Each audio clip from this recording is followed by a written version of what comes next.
personal level, I'm very excited to be here and to see the CS community grow so rapidly and nicely. I wanted to be interactive panel. We are here to have fun. So we want to actually also drive value for you guys. So we'll ask a question just as a basis, and after an answer, we'll have a mic that will run over here. So if any of you have a question, just raise your hands. We want it to be as interactive as possible, okay? So just to correlate to what Lincoln said in the first session, which is a nice recap, customer success is all about driving business outcome. And today panel is all about how to do it, basically.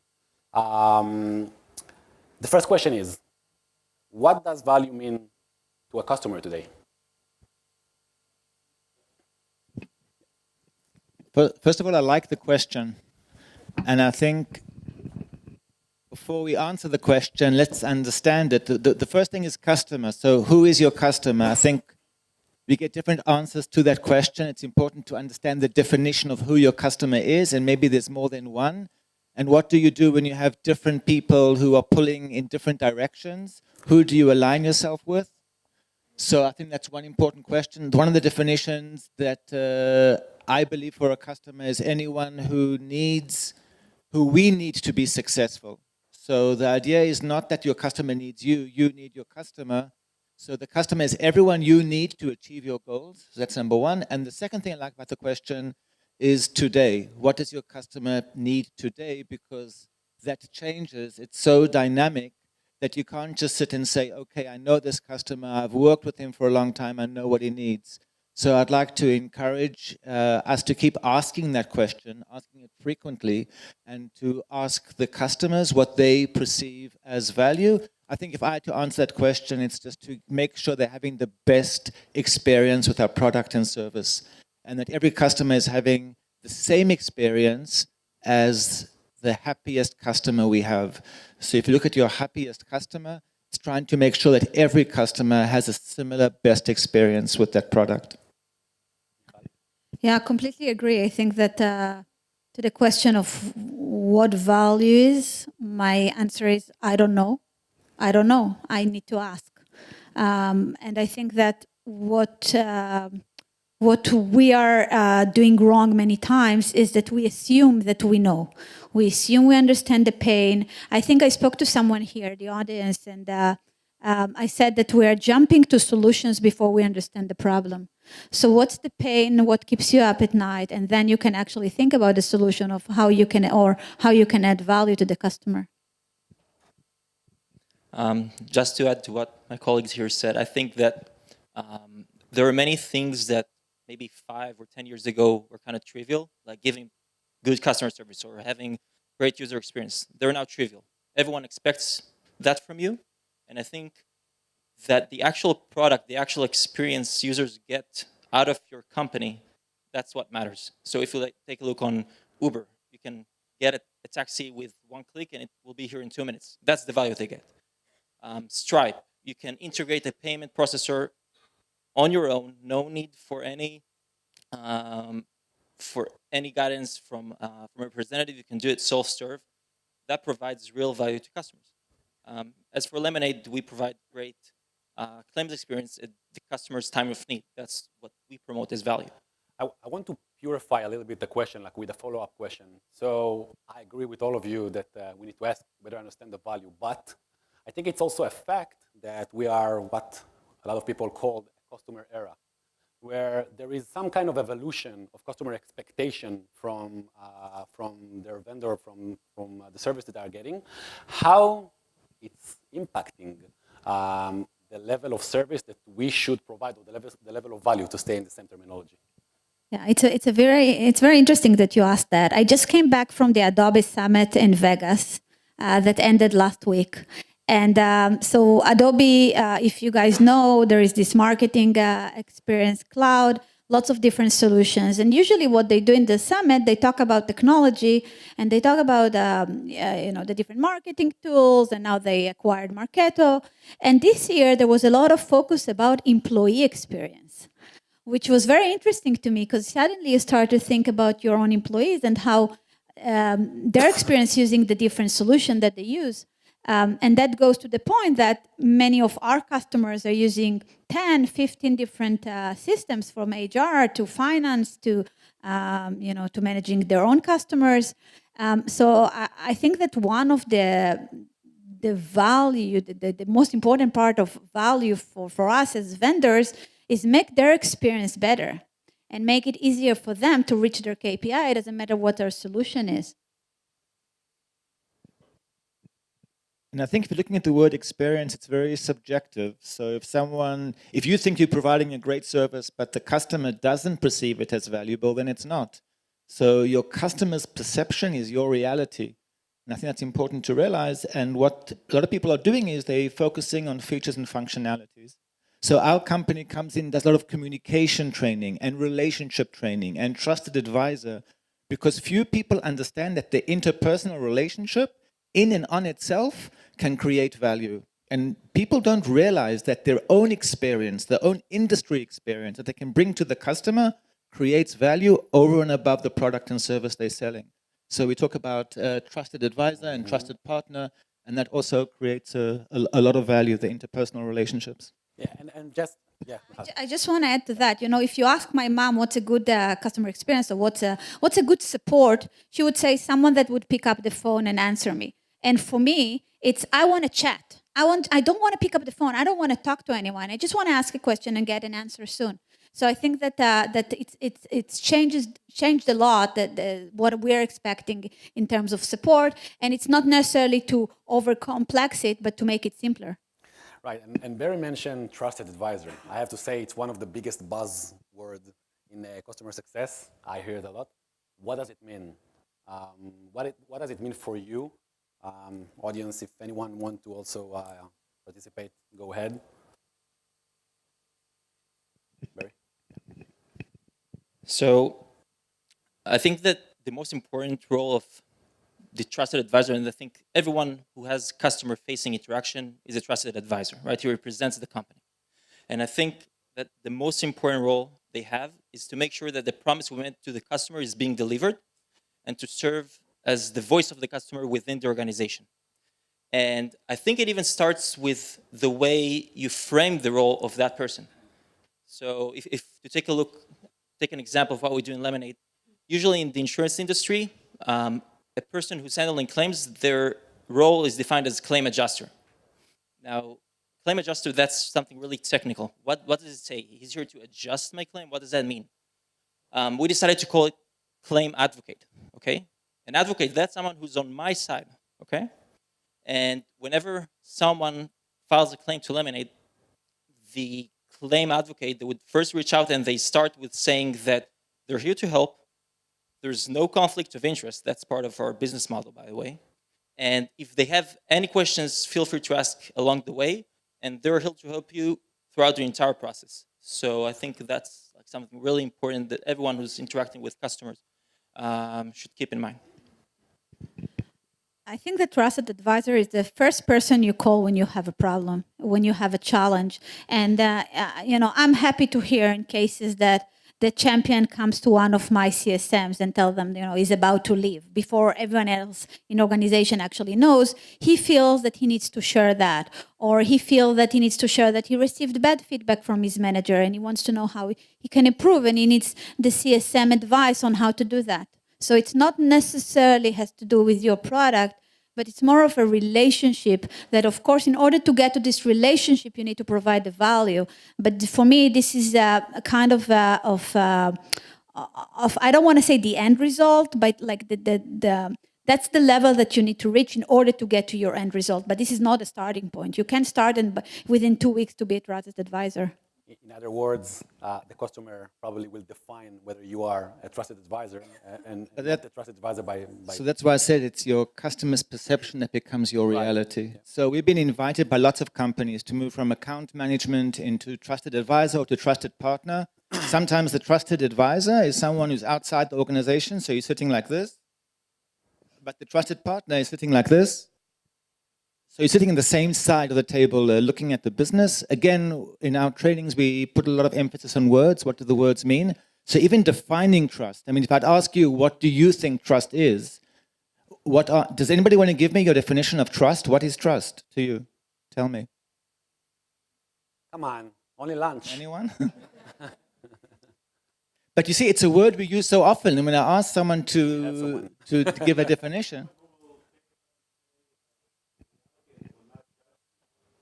So someone who will take what you say and who will not judge you. I think that's a very important part. Thank you. I don't get that often. That's a very good answer. It's someone that I feel that I can open up with and not be judged by. So trust, the definition is that I like is the willingness to enter into unguarded discussions. So I don't have to be guarded with information I share with you. Can I just ask you, how many of you have had customers share with you information that legally they are not allowed to share with you? Raise your hand if that's happened. Okay, so obviously they trust you, otherwise they wouldn't be sharing this information with you. Legally, they're not allowed to share it. Why?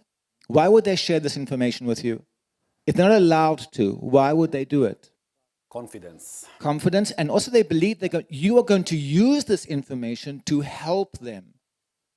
So it's like going to a doctor and you would share the most intimate details of your life that you wouldn't share with anyone else because you know that your doctor can help you if you trust them.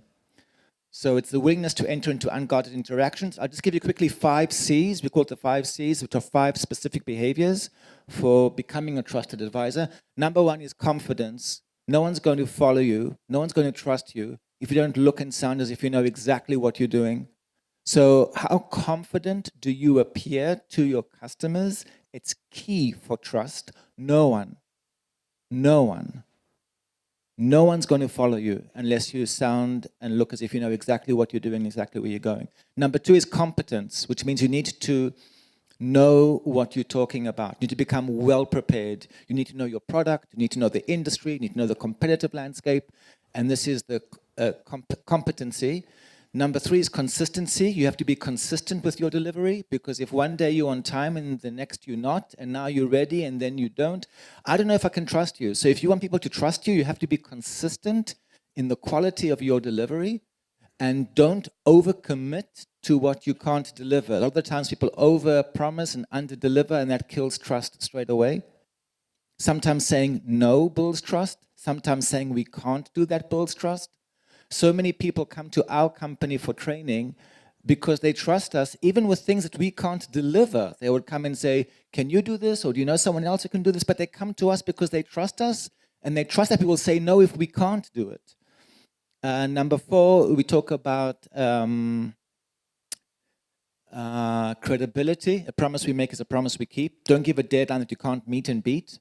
And the last one, which I think is surprising to some people, is caring.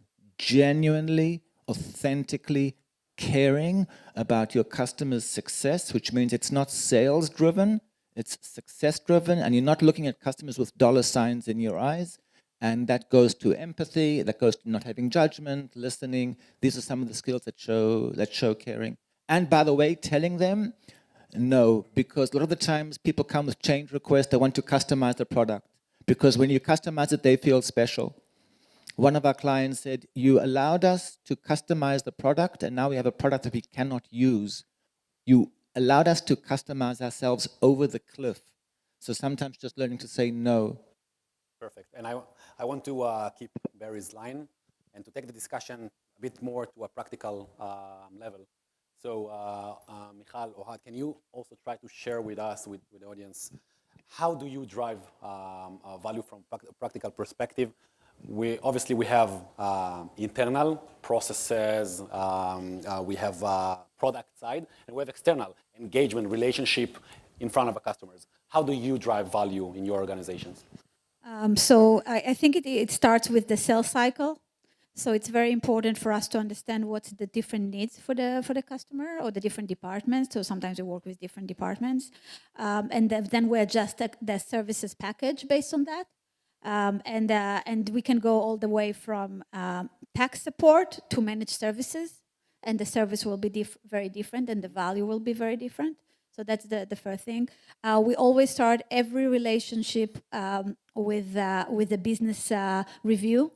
And that's something that the CSM or I don't really have CSMs. I call it business consultants, but they wear the CSM's hat, and that's what they do. They actually go and they understand very deeply the customer's business, the plans, short term, long term, even other vendors that they're using. Like we want to understand the bigger picture.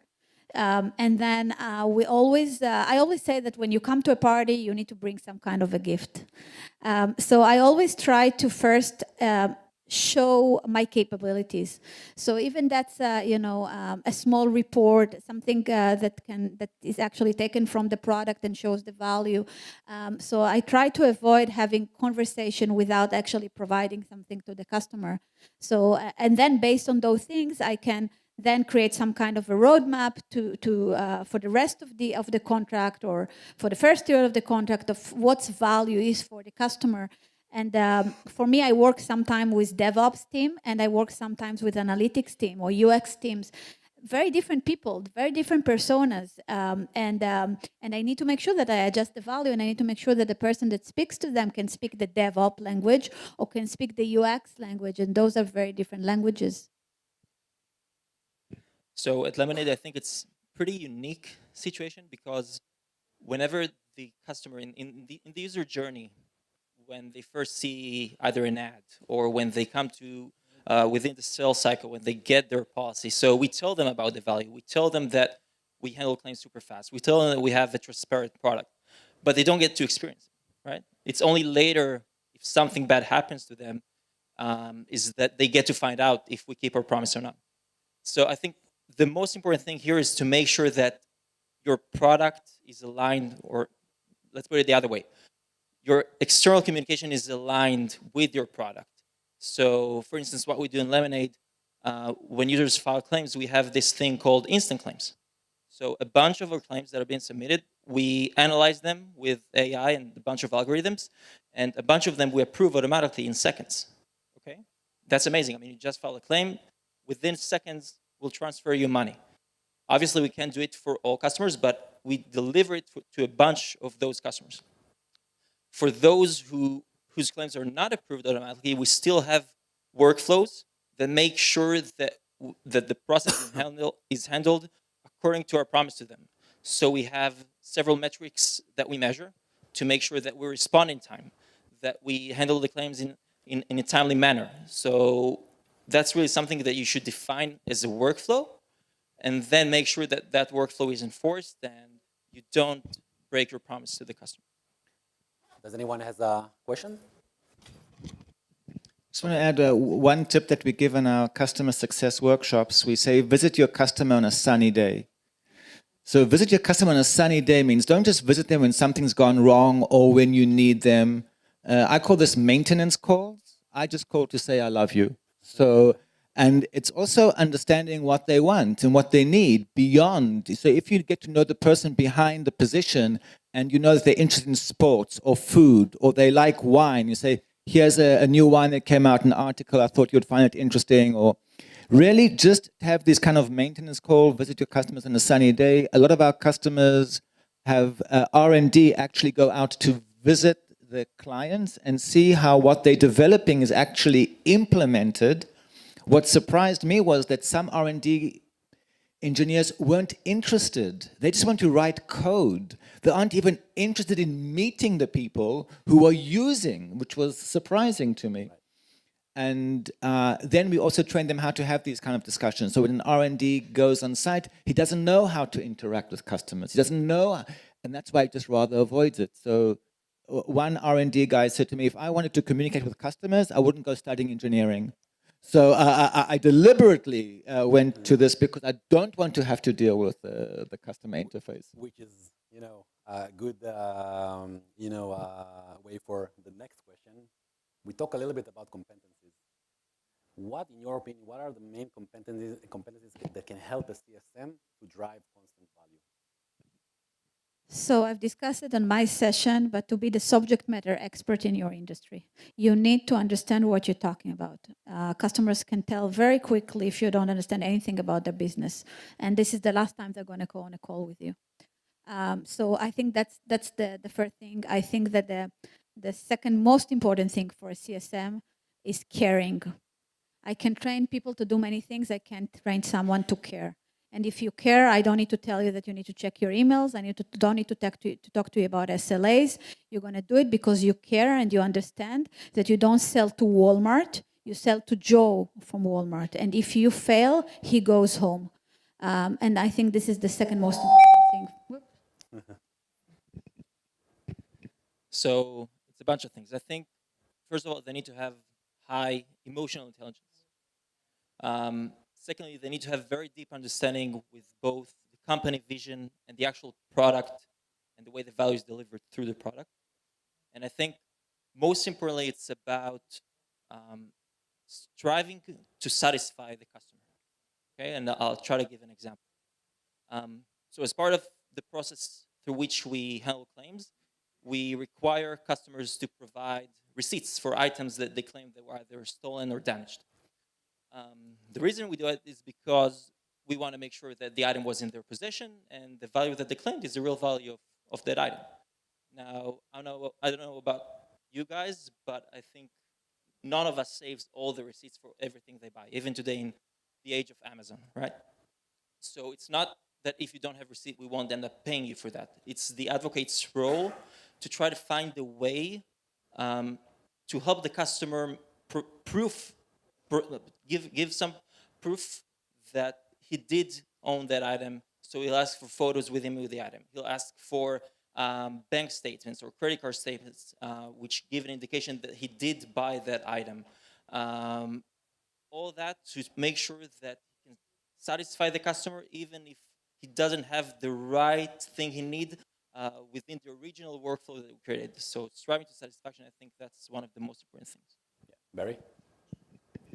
So can I ask you to raise your hand if you think that today you are perceived by your customers as a trusted advisor? Please raise your hand. Okay, thank you. Now, how many of you can tell me why? Hang on, there's a whole bunch of people who raised their hand before. So if you raised your hand and you said, yes, I think I am already perceived as a trusted advisor, I'm asking one or two of you just to tell us why. What are you doing? Yeah. So they understand that you know what their business is. How do they understand that? What are you doing to show them that you know their business?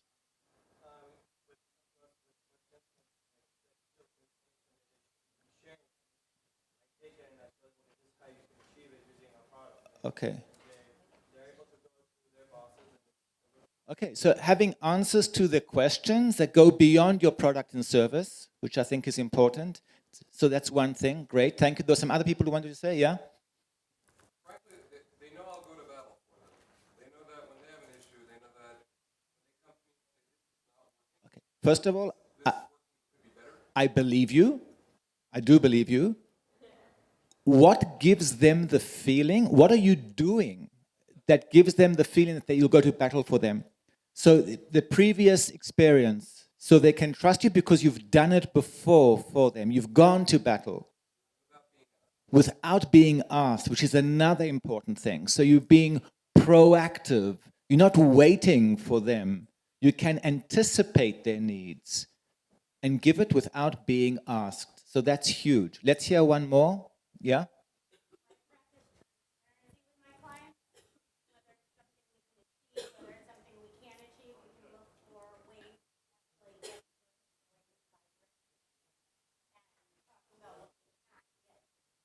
That's great. So these are the answers coming straight from the audience. Transparency. So you're telling people what you can do and what you can't do, emphasizing what you can do, and brainstorming with them. So please understand the subtle difference between working for or working with. And I think a trusted advisor works with, not for.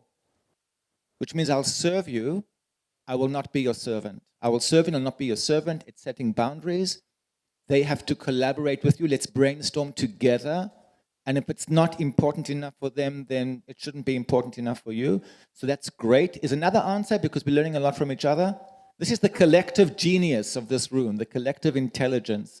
There was another person who raised their hand. Yes.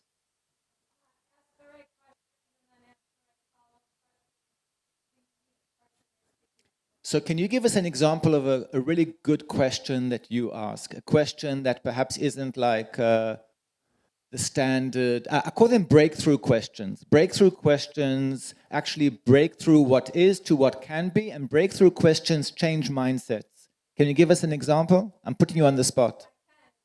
Yes.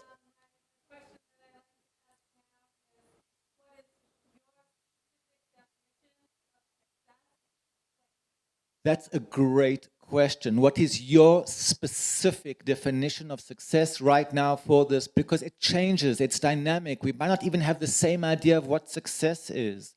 So that's a really great question to ask. And I want to encourage you to think of questions that haven't been asked before. Because if I'm your customer and you ask me a question that 1,000 people have asked me before you, I'll give the same answer I've given to 1,000 people. What you want people to hear, the reaction you're hoping for, is, no one's ever asked me that. Let me think. Or, now that you ask me, you know what? These are the kind of reactions that you want to get, because then it gets people to start thinking differently to the way they were. Anyone else? Last one?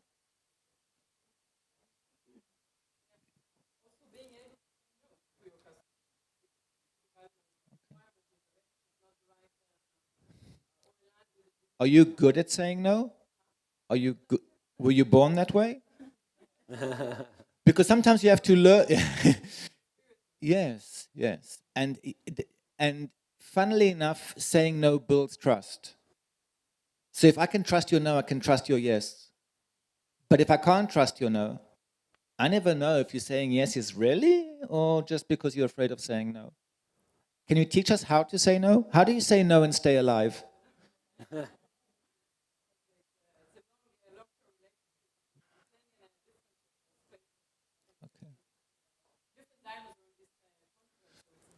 You're a different dinosaur. Wow. But a very professional dinosaur, it looks like. So I just want to say a very quick tip on how to say no. We have a whole section of this in our workshops, is offer the next best alternative. So rather than saying we can't do it on Tuesday, just say the earliest we can do it is Wednesday. So you're emphasizing what you can do, and it's the closest alternative, the best next to what they asked you to do.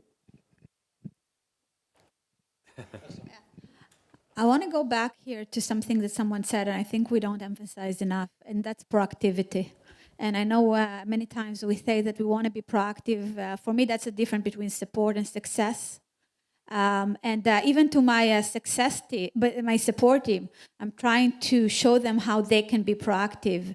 For example, if they review a few tickets and they see there is something in common, or let's say the customer is complaining about one thing and then they go into the code and they see something else that they feel might be of a problem.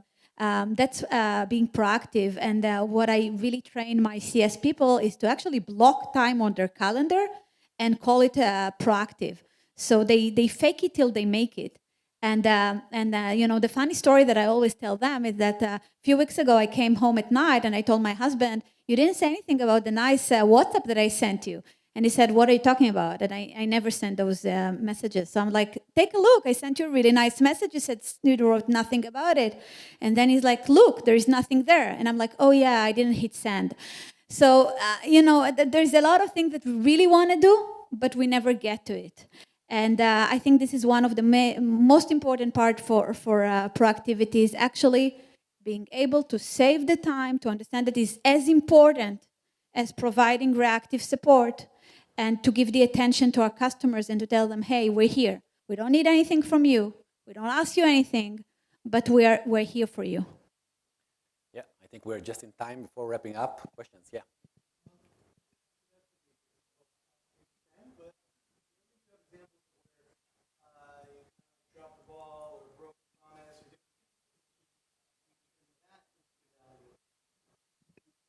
I think it happens all the time to me, and I think just honesty is best policy.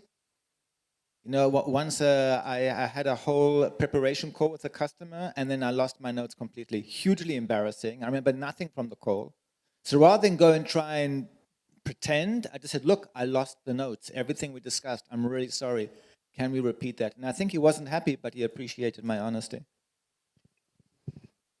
So, working for a startup, and I work for a 80 people startup out of Denver.